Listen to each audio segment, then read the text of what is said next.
Iran মধ্যপ্রাচ্যের যোদ্ধাদের drone প্রশিক্ষণ দিচ্ছে, এমনটাই অভিযোগ ইসরায়েলের। দেশটির প্রতিরক্ষামন্ত্রী বেনি গান্টজ নিজেই এই দাবি করেছেন। গোয়েন্দা তথ্যের ভিত্তিতেই তারা এই তথ্য জানতে পেরেছে। ইসরায়েলের প্রতিরক্ষামন্ত্রী বেনি গান্টজের দাবি, ইরাক, সিরিয়া, লেবানন, ইয়েমেন এবং ফিলিস্তিনি যোদ্ধাদেরকে ড্রোন প্রশিক্ষণ দিচ্ছে ইরান।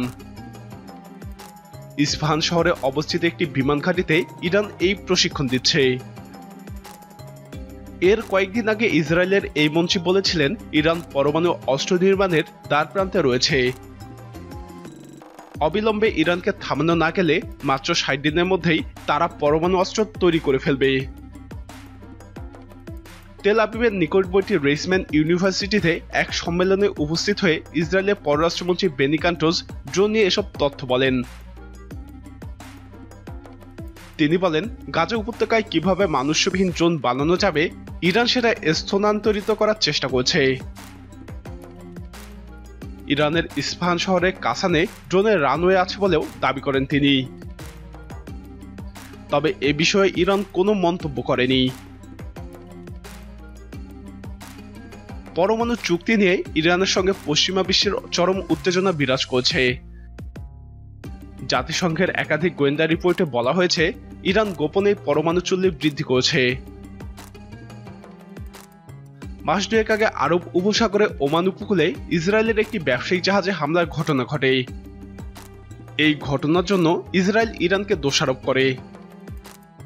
এছাড়াও একই মাসের শুরুতে উত্তর ভারত মহাসাগরে ইসরায়েলি মালিকানাধীন একটি কার্গো জাহাজে হামলা হয়। ওই হামলায় জাহাজটিতে আগুন ধরে যায়। এসব হামলার জন্য ইসরায়েল ইরানকে দায়ী করে থাকে। মধ্যপ্রাচ্যের কর্তৃত্ব নিয়ে দেশ দুটির মধ্যে ছায়াযুদ্ধ লেগেই থাকে। গত এপ্রিলে ইরানের নাতানজ পারমাণবিক কেন্দ্রে একটি রহস্যজনক বিস্ফোরণ ঘটে। একে নাশকতা বলে অভিহিত করে ইরান। এই হামলার জন্য তারা ইসরায়েলকে দায়ী করে। মধ্যপ্রাচ্যে বিভিন্ন ইসরায়েল এবং আমেরিকা বিরোধী যোদ্ধা সংগঠনকে সাহায্য করে ইরান, বিশেষ করে হামাস, হিজবুল্লাহ এবং হুতি যোদ্ধাদের।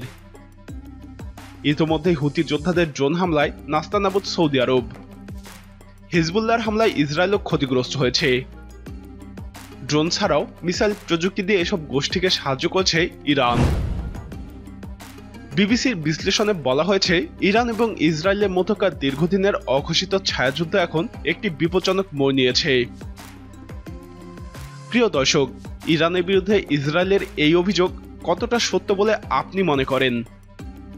আপনার মতামত কমেন্টে জানান। নিয়মিত এরকম আপডেট পেতে আমাদের চ্যানেলটি সাবস্ক্রাইব করে আমাদের সাথেই থাকুন।